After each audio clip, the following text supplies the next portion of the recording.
It is time for revenge. It is 1-1 all time between the Heat and Dallas Mavericks in the NBA Finals. Obviously, we got him in '06 for our first championship ever, but that loser Dirk Nowitzki got us back in 2011. And it's time that we take the 2-1 all-time lead as we are in a sub-battle with our Mavericks Today chat. We are starting ground zero.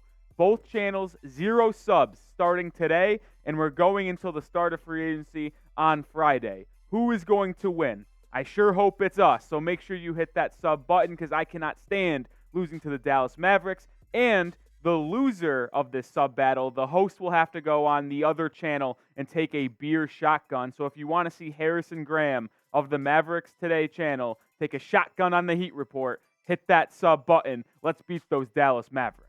All right, let's jump into today's show now, and let's start off with, is Dame staying? If you were up late like me last night, you would have saw that we put out a nice little video for you guys, and that's another reason why you should subscribe, but about Damian Lillard potentially staying in Portland, because this tweet by Chris Haynes kind of shocked the NBA Twitter rumor circle. He said Portland Trail Blazers GM Joe Cronin issues a statement on meeting with Damian Lillard. I met with Dame and Aaron Goodwin this afternoon. We had great dialogue. We remain committed to building a winner around Dame. And I'll say this. This means absolutely nothing to me. Because if you look at that tweet and read the exact verbiage that Chris Haynes used, you can see a key part that was never used. Per source. This was not any sources. This was Joe Cronin, the GM, releasing a statement on their meeting with Damian Lillard. And what is the GM going to say?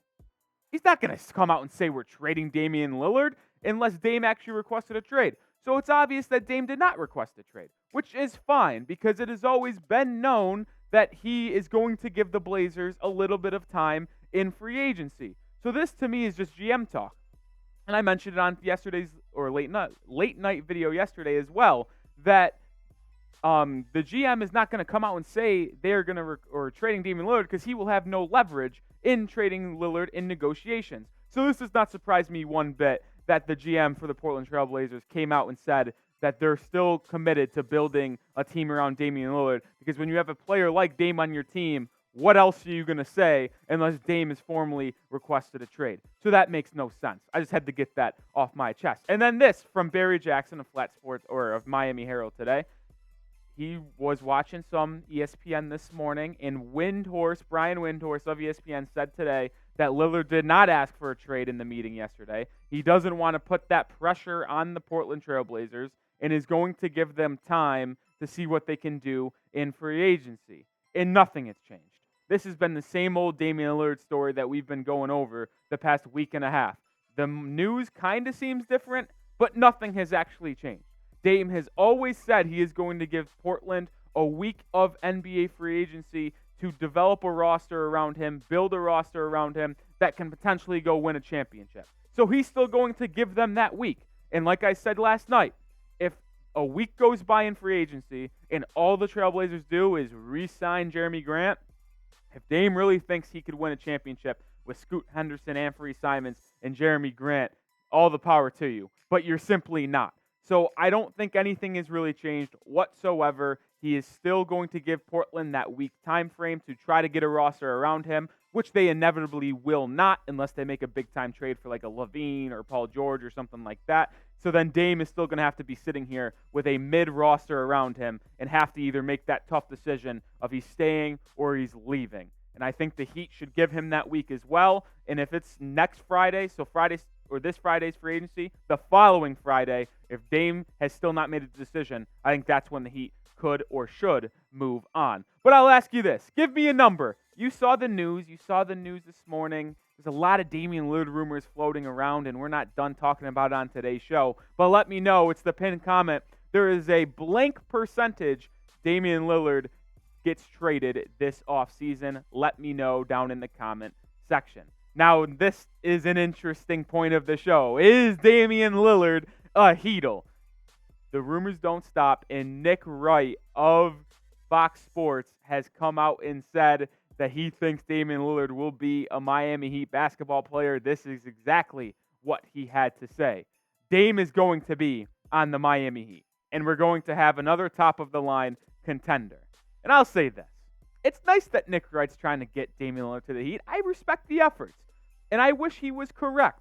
But Nick Wright does not have any intel on the Damian Lillard and Portland Trail Blazers situation. He's not a reporter. He's not an insider. He's an analyst, which is fine, but I don't think he could come out and say that he believes this is going to happen because he has no proof. It's literally the same as me saying that Damian Lillard is going to be on the Miami Heat. That's why I wish it was true, but I don't really think it is possible. And to show you that he doesn't really know ball or Miami Heat basketball, Jaime Jaquez Jr., a Miami Heat 18th selection in this past NBA draft, you know what he called him on his show yesterday?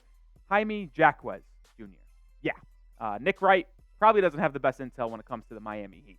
But I do have to say this. It's time to rip the Band-Aid off if you're Portland Trail Blazers and Damian Lillard. This meeting they had was a waste of time. We knew what they were going to talk about. The front office probably just gave Dame a list of free agents they want to acquire, and Dame probably did the same thing back that he would like Portland to acquire. So they're probably just talking about who they can get, and if they can't get them, then it's time to rip the Band-Aid off and move on. I think both sides do want to move on, but they're playing this whole charade game where no one wants to be the bad guy. The front office doesn't want to ship off the best player and the franchise's leader of the last 10 years, and Dame doesn't want to get turned on by the Blazers fan base by requesting a trade. Just rip the Band-Aid off, move on. Portland enter a rebuild because that's the best chance you're going to have at winning a title 5-6 years down the line, not with Damian Lillard in this current roster. Chris Haynes also mentioned this yesterday when reporting on Damian Lillard. He also said he doesn't want to be on a team where it's just 3 All-Stars and 3 Superstars. He just wants a team that has a shot. And that's good news because the Heat are not a stacked team. If you look at their roster that is currently associating with no free agents, so that's why you don't see Gabe Vincent or Max Strus. This would be their roster right now as we enter next season. You see, what is the common theme here? We got 1 All-Star in Bam Adebayo. We have 1 All-NBA player in Jimmy Butler. So him saying he doesn't want 2, 3 superstars, 3 All-Stars, well, good, because Jimmy Butler wasn't an All-Star, and Bam wasn't an All-NBA type player. So it works out. We have 1 All-NBA player, 1 All-Star. We're not a stacked team. Everything checks out for Damian Lillard and that Miami Heat. And I know you guys might be sick of the Heat getting talked about having so many undrafted basketball players. This is the time it actually might help. Hey, Dame, you don't want to play in a stacked team? You just want to have a team that has a shot? Guess what? The Heat have a million undrafted players, people that didn't have a shot to win a title. And now the Heat are putting them together with a roster around you, Jimmy, and Bam. Damian Lillard, come to Miami, request that trade, and come win an NBA title. It would just be glorious.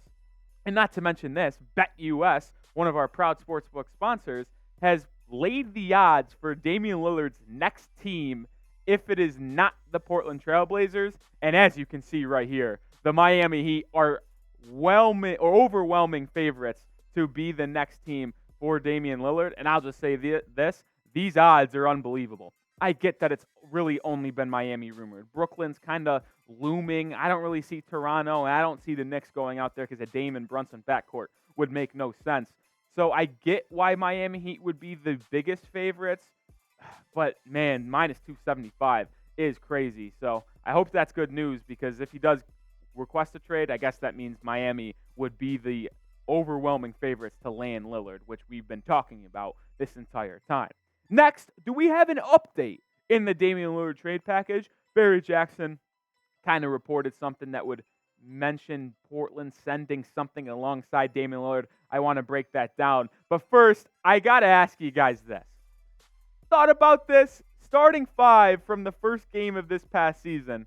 I want to ask you, would you be mad if we get to mid-October, late October of 2023, Game 1 of the Heat's 2023 season, and the starting 5 you see on screen is the starting 5 for your Miami Heat? Would you be mad? Type Y for yes, type N for no. I certainly would be upset. But how about this from Barry Jackson? He tweeted this yesterday afternoon. If Lillard asks out, 2 mainstream NBA writers have suggested Blazers could demand team to take center Jusurf Nurkic, 3 years, $54 million left on his contract. He's hurt a lot, but a good player who developed a 3-point game last year would make Heat a tax team for years. Fascinating to see what the Heat would do then. And it's interesting. And I think getting Nurkic to make him a potential backup big would be interesting next to Bam Adebayo or behind him, but it complicates the trade for sure. I think it would make this a 3-team trade for multiple reasons. Nurkic and Lillard's contract would equal close to 80 or 75, $80 million coming into Miami. So they would have to ship a lot out. And I think that package would include Hero, Lowry, Duncan, and potentially Caleb Martin just to match salaries. So that would be the most difficult part of it all. Another difficult part is that I think there's been rumblings, and I've heard a couple things, that Portland doesn't want Tyler Hero. And it makes sense that they wouldn't want Tyler Hero because they have Simons, they have Shaedon Sharpe, they have Scoot Henderson. Why would they want another guard on the team that really doesn't play that much of defense? Hero's a great player, but I don't think they'd want him. I mean, 20 points per game, 5 rebounds on decent efficiency. Hero's a bucket getter, yes, but he doesn't really fit on this Portland Trail Blazers roster if they were to rebuild.